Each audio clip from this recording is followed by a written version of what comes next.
When doing fractions or ratio questions, it is very important for you to first identify the type of scenario it is so that you can solve, because most of the time the fractions or the ratio you get, they need some form of conversion.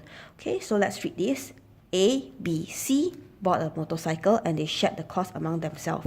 5/7 of the cost of the motorcycle was paid by Andy. So if Andy paid 5 out of 7, Ben and Caleb will pay 2 units. 7 minus 5 makes 2.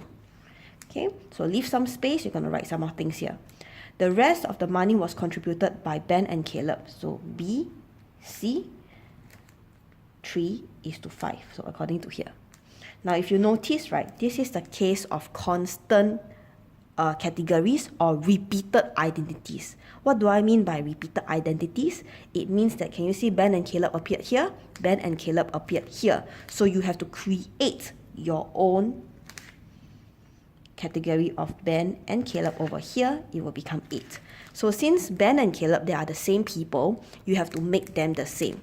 So the only way for 2 to become 8, it is to do multiplication. You cannot plus, you have to times. Okay, so you times, you get 20:8. Now the reason why I cannot take 2 plus 6, it's because 20:8 is an equivalent fraction. Okay, it's equivalent ratios of 5:2.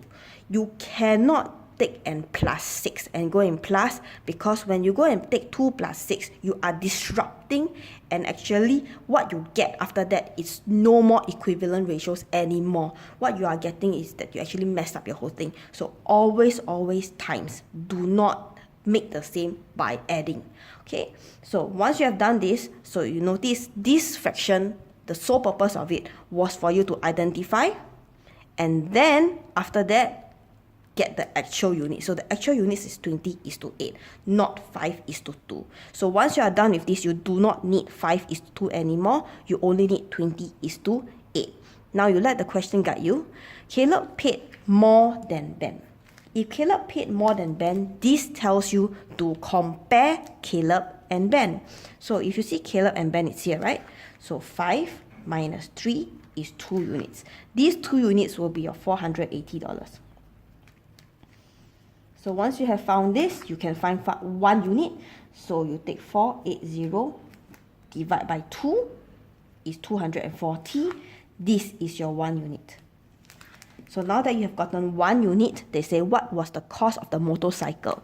Since you use all these numbers from here and here, you do not use 5:2 anymore. So you shouldn't take 7 units. You don't take 5 plus 2, okay? Because this was the ratio that you cannot use. You had to undo it to become this. Okay, so what you do is that if they want the cost of the motorcycle, you should take 20 and 8. So 20 plus 8 equals to 28 units. So 240 is 1 unit. You times 28, you will get your $6,720. And this will be your answer.